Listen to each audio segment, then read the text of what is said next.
Ya pemirsa, masih bersama saya Sandra Dwi tentunya dalam dialog interaktif.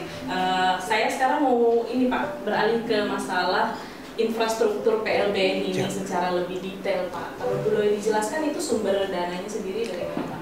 Ya, dua sumber dana PLBN ini.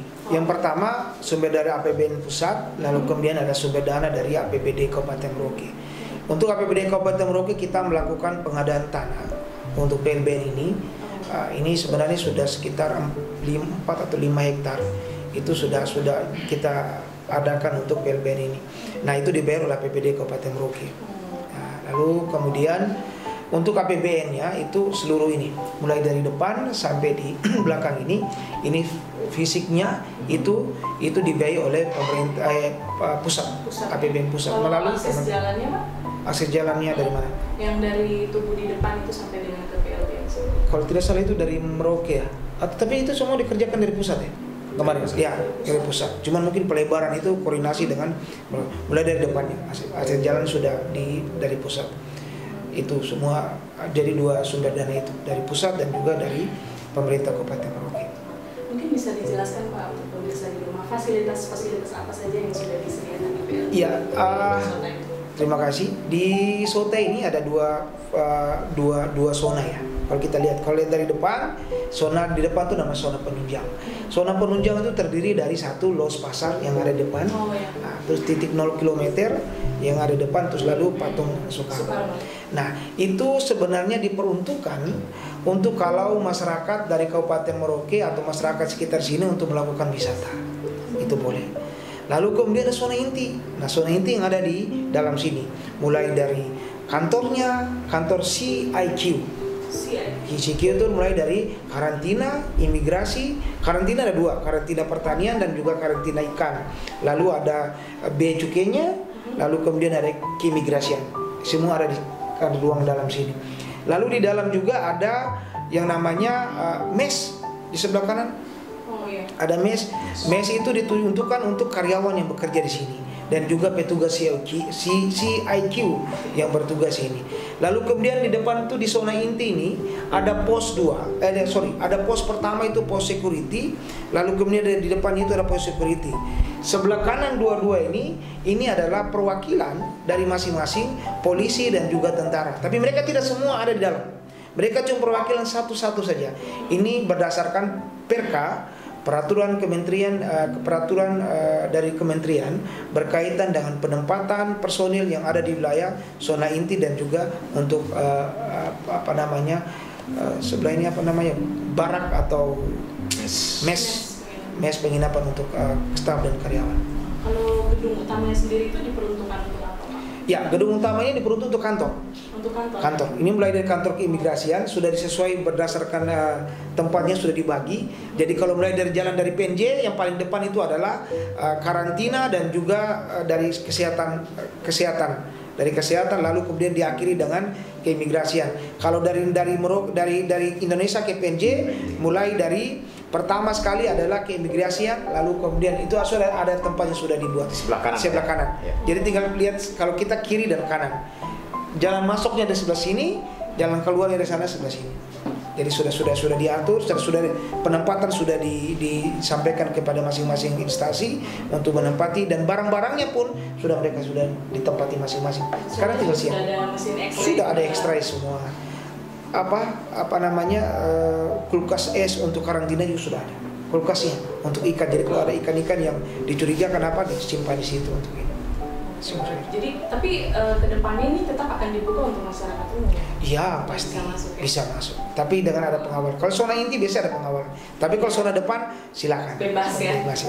Baik. Nah kalau untuk Pak Ma'ruf ini Pak, kira-kira Bapak menyangka tidak sih bahwa perubahan PLBN Sultan ini bisa jadi semasif ini gitu dibandingkan dengan yang dulu itu kan beda sekali gitu. Perbedaannya sangat signifikan mulai dari infrastruktur juga yang lain sebagainya. Nah kalau dalam pengembangan wilayah kawasan perbatasan ini, Pak Ma'ruf juga ini nggak ikut berkontribusi dalam hal penataan taman atau mungkin karakteristik budaya ya warga setempat yang juga dimasukkan dalam infrastruktur, itu ikut tidak Pak?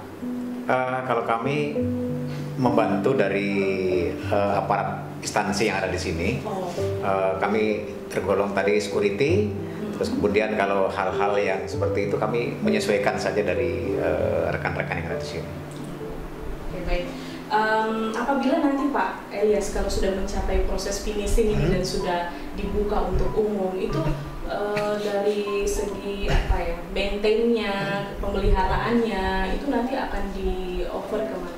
Ya, ini sebenarnya kalau sudah diresmikan, lalu kemudian staffnya sudah diisi, semua personnya sudah diisi semua, ini sebenarnya sudah dikembali ke kepala PLBN. Jadi nanti yang menakodai PLBN ini, kepalanya itu eselon 3. Lalu dibantu oleh 2 kepala bidangnya, itu adalah yang membantu kepala PLBN. Ini kalau tidak salah staff yang ada di dalam ini adalah orang-orang selain CIQ tadi, ada dari customnya, ada dari karantinanya, terus ada dari kesehatannya, dari keimigrasian. Nanti dibantu oleh staf-staf lain yang bekerja secara administrasi di sini, kepala PLBN dan lain-lain. Mereka yang mengatur, mengawasi dan juga menjaga sekitar di sini. Lalu kemudian untuk taman pasti ada petugas tamannya, security ada, OB-nya ada, semua sama seperti kantor lain mereka lakukan. Tetapi mereka itu yang staf di sini, pegawainya adalah mereka statusnya pegawai negeri pusat. Pegawai dari pusat. Walaupun orang-orang ini di sini kita rekrut. Karena kan judulnya perbatasan negara. Judulnya perbatasan negara. Betul. Jadi pegawainya pegawai pusat. Seperti itu. Lalu kemudian pertanyaan dari pemirsa semua, Pak, lalu bagaimana masyarakat yang ada di Sota ini bisa kerja di situ? Ya sudah pasti. Ada kesepakatan kami dan juga Badan Nasional Pengelola Perbatasan dengan masyarakat sini bahwa ada pekerjaan-pekerjaan yang bisa dikerjakan oleh anak-anak Sota sendiri, itu yang kita diakomodirkan dulu. Jadi masyarakat setempat juga boleh? Boleh. Bukan hanya sekedar buka usaha di sini, tapi juga bisa ikut. Ya, tapi sesuai dengan tingkat kemampuan dan tingkat pendidikan mereka, kita akan seperti itu. Oke, baik. Nah, kalau menurut Pak Elias sendiri, apakah perbatasan ini, wajah perbatasan ini sudah sangat mencerminkan budaya setempat? Iya, seharusnya. Ini kan seharusnya begini. Ketika pemerintah mengedepankan infrastruktur untuk bagaimana merubah di wilayah perbatasan, ini harus dibarengi dengan karakteristik dan budaya setempat yang ada di sini. Itu harus. Karena paling tidak, ini yang kita bicara. Kalau kita bicara ekonomi kreatif kan banyak itu. Ya, kalau kemarin saya di RRI bicara tentang ekonomi kreatif, seharusnya harus diterapkan di sini. Bagaimana mengedepankan ekonomi kreatif ini? Satu, yang kita kembangkan, contoh, ada kerajinan di sini. Lalu kemudian ada nilai budaya di sini. Di Bali itu kan orang tarian-tarian itu kan menjadi sesuatu yang mendapatkan income bagi mereka sendiri. Dengan menari, orang datang lihat orang menari, nah itu harus dikelola dengan baik. Tarian, terus kerajinan-kerajinan. Lalu kemudian selain kerajinan tangan, ada potensi yang ada di sini seperti minyak kayu putih, sarang semut, buah merah. Nah, ini kan bagian daripada ekonomi kreatif. Cuman sekarang kita belum tahu bagaimana membuat brandnya, desain brandnya, bahwa itu betul-betul dari Sota Merauke. Berarti kedepannya sudah ada rencana, bukan hanya dari pedagang souvenir saja, tapi juga tari-tarian adat itu juga akan di ini ya. Seharusnya kalau orang sudah datang banyak lihat Sota, satu hari kita bikin sanggar kayak begitu.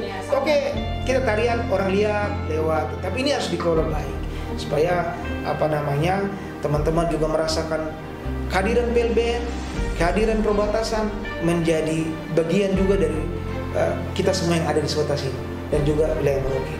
Seperti itu. Jadi mereka juga semakin merasa memiliki ya, seperti itu. Kan kami juga ada namanya Festival Budaya Perbatasan. Cuman karena tahun ini ada pandemi Covid, akhirnya kami tidak laksanakan. Tahun lalu di Rawa Biru dan juga di Muting. Bukan di sini, di Rambu 2 kali. Seharusnya tahun ini ada di Muting, cuman karena Covid ya kita terbatas. Itu mengundang semua dari masyarakat dari PNJ di Indonesia untuk menyatukan budaya mereka. Wah, asik itu. Nah, kalau untuk Pak Maruf ini saya mau singgung sedikit soal keamanan, Pak. Kira-kira sistem keamanannya itu dengan PLBN yang baru ini seperti apa? Pastinya kan ada sedikit berbeda ya, Pak. Itu bagaimana?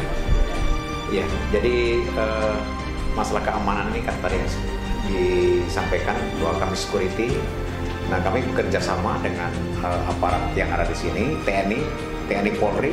Nah, ini membantu wilayah ketahanan perbatasan ini.